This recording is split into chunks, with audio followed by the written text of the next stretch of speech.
Assalamualaikum warahmatullahi wabarakatuh. Kita bertemu kembali dalam pelajaran sejarah Indonesia kelas 11 pada pertemuan yang ketiga. Nah, materinya tentang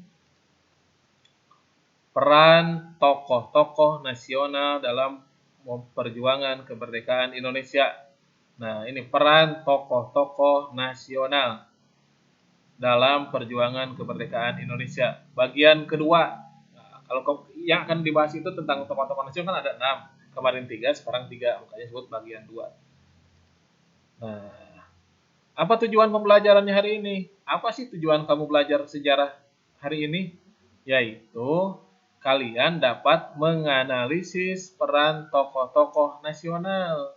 Siapa saja? Ini sisanya bagian 2. Sultan Syahrir, Muhammad Yamin, Ki Hajar Dewantara dalam memperjuangkan kemerdekaan Indonesia.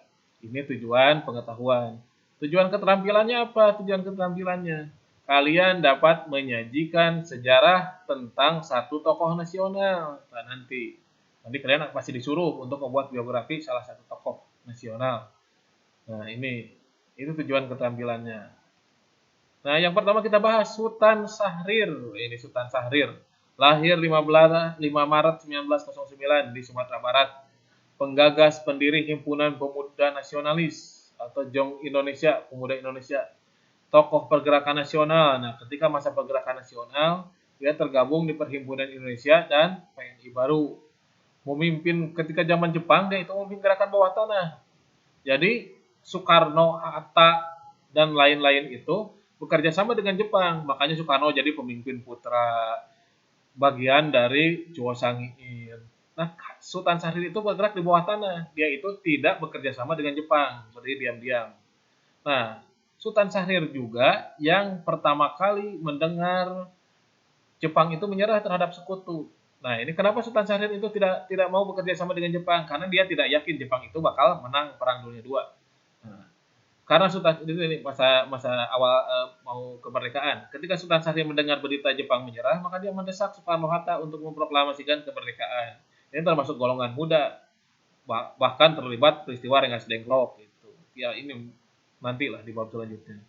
Dia juga Perdana Menteri Indonesia pertama, itu umurnya 36 tahun gitu. Masih muda, sudah jadi Perdana Menteri. Perdana Menteri itu kepala pemerintahan. Dia udah jadi Perdana Menteri. Soekarno itu presidennya, ini Perdana Menterinya. Usia 36 tahun lah kalau nggak salah. Nah, ini tuh tokoh termasuk tokoh pemuda. Dia jadi Perdana Menteri pertama, tokoh menonjol. Walaupun ya ketika setelah kemerdekaan ada konflik-konflik, pernah diculik juga. Meninggal di Swiss, sakit itu tahun 1966. Nah, itu Sultan Syahrir. Sekarang Muhammad Yamin, ini Muhammad Yamin. Nah, ini Muhammad Yamin. Temu gambar Gajah Mada. Ini lahir di Talawi, Sawah Lunto. Ya sama Sumatera Barat juga, dari Sumatera. Tokoh Jong Sumatera Bon ketika pemuda dia. Dia itu yang menulis Sumpah Pemuda ini. Jadi Sumpah Pemuda itu dari ini tulisan Muhammad Yamin ini. Sumpah Pemuda yang satu bangsa, satu tanah air, satu bahasa itu ini Muhammad Yamin. Tokoh pergerakan nasional juga tergabung di Partindo, kemudian setelah bubar ke Gerindo, anggota Volksraad juga. Volks itu rakyat, Raad itu dewan rakyat, DPR lah, tapi masa Belanda. Masa pendudukan Jepang bertugas di Putra, ini termasuk yang kerjasama, anggota BPU PKI juga, dan PPKI termasuk yang mengusulkan Pancasila. Nah, anggota DPR sejak 50, Menteri Kehakiman, Menteri Pengajaran Pendidikan, Menteri Sosial dan Kebudayaan, Menteri Perangan. Lah ini dari Muhammad Yamin. Nah, yang terakhir ini Ki Hajar Dewantara. Nah, Ki Hajar Dewantara ini fotonya. Atau dikenal namanya Suwardi Suryaningrat sebetulnya itu. Lahir 2 Mei 1889. 2 Mei itu diperingati sebagai Hari Pendidikan Nasional. Itu mengambil dari hari kelahiran Ki Hajar Dewantara. Nah, salah satu tokoh Indisparti ada 3 serangkai. Indisparti 3 serangkai. Suwardi Suryaningrat atau Ki Hajar Dewantara, Dewes Dekker, dan Dr. Cipto ini tokoh 3 serangkai. Ki Hajar Dewantara itu pernah menulis Ak Ik en Nederlanders yang dimuat dalam surat kabar The Express. Apa isinya? Dia itu mengkritik pemerintah Belanda. Dia itu masih muda, tapi dia berani mengkritik. Seandainya saya orang Belanda, ya isinya, Belanda itu mau memperingati hari kemerdekaannya dengan meminta sumbangan dari rakyat Indonesia. Makanya era ngajajah tapi minta sumbangan, gitulah kritik Suwardi, langsung ditewak gitu. Mendirikan taman siswa. Nah, ini sekolahnya ketika pulang itu mendirikan taman siswa, pulang pendidikan dari Belanda. Nah, ini yang semboyannya yang terkenal itu. Ing Ngarso Sung Tulodo, Ing Madya Mangunkarso, dan Tuturi Handayani. Ini Tuturi Handayani yang dipakai sebagai ini apa? Moto pendidikan Indonesia.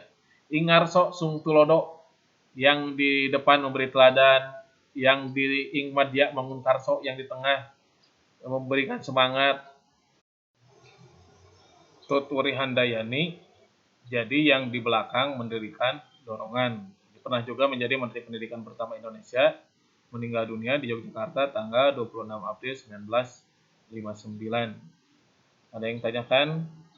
Kalau pertanyaannya kita bahas saja di grup kelas WA. Sampai sini dulu. Assalamualaikum warahmatullahi wabarakatuh.